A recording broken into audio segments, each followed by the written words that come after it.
You can go and read about him on the internet. But he flew from Pantelleria, Italy to Berlin and back in one flight. He did that in the cockpit of a P-47. Now, if you think about that, that's almost a 3-hour flight in the cockpit of a single-engine airplane. So I teased him all the time. That's when he invented Depends, because he couldn't pull over. They flew some 15,000 combat missions. You might want to go on the internet and read a little bit about Charles McGee. You may have read about him or seen him on the History Channel. He flew 4 wars. He flew in Vietnam, World War II, Vietnam, Korea, and the Gulf War. 409 missions. He destroyed 111 German aircraft, 150 on the ground. 62 of the pilots were killed in action. 32 prisoners of war. Earned 150 distinguished flying crosses. I shouldn't have to read all of this. You can read it from back there. 744 air medals. First class graduated in 1942. He had 8 Purple Hearts, 14 Flying Stars. But in 1948, Harry Truman issued Executive Order 9981 that desegregated the military.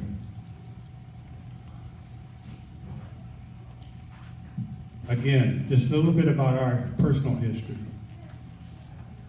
In 2007, the Congress invited us to Washington. And at that time, they gave us the Congressional Gold Medal for our service for what we went through during World War II, the segregation and all of the humilities we had to put up with. That's the medal. They give each one of us individual one in a case. Mine is old, but this is just a replica of what it was. This is another, the significance of this picture is that there's 300 of us in the rotunda, and sometimes I challenge you to find Waldo. So if you look around in that picture there, and like I said, this is George Bush, and there's Nancy Pelosi, and I was sitting right beside him. So again, that's for our atonement. Again, the significance of this is that if you can see the dates, which you probably can't see, in January 49, this is the group of us that went to Washington, D.C. to march in the inauguration parade for President Harry Truman. And in the 99th Fighter Squadron, there's a guy right there by the name of Don Elder who was in that particular parade. While in Washington, it was still questioned as to whether or not that happened. So when you have to pull the records, pull a copy of the special orders, it'll show you.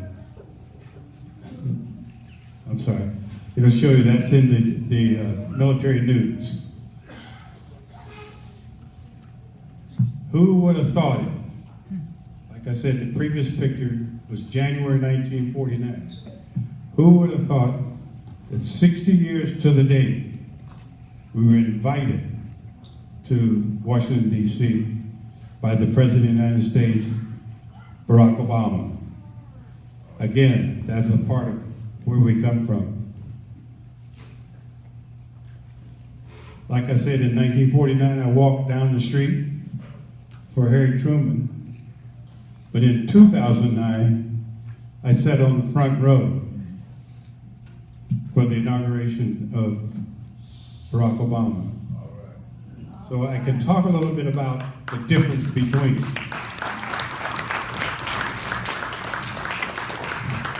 There's some of us sit around and read thermometers, some of us are thermostats, but as I look around this room, like I said, who would have thought in 1949 that I could sit to an audience like this? Yeah. So I just want to say to you that I appreciate your time, and I might be a little organized, disorganized in what I'm trying to tell you. But like I said, I can't give you the histories, 50 years of history in 20 minutes. But I can tell you that for some of the kinds of things that we went through, some of these thermostats have made things happen. And I say to your youth today, you know, opportunities like this, we didn't have, like you have today, we didn't have then. But I say to the youth today, the opportunities there, stay at it, I try to say, be prepared. You know, the late Whitney Houston, he said to us years ago, it's better to be prepared and not wanted than to be wanted and not prepared. So you got to concentrate on being prepared. And when I ask the kids today, how many of them live to be a ripe old age? I didn't use the term ripe old age because, like I said, I'm 88 years old.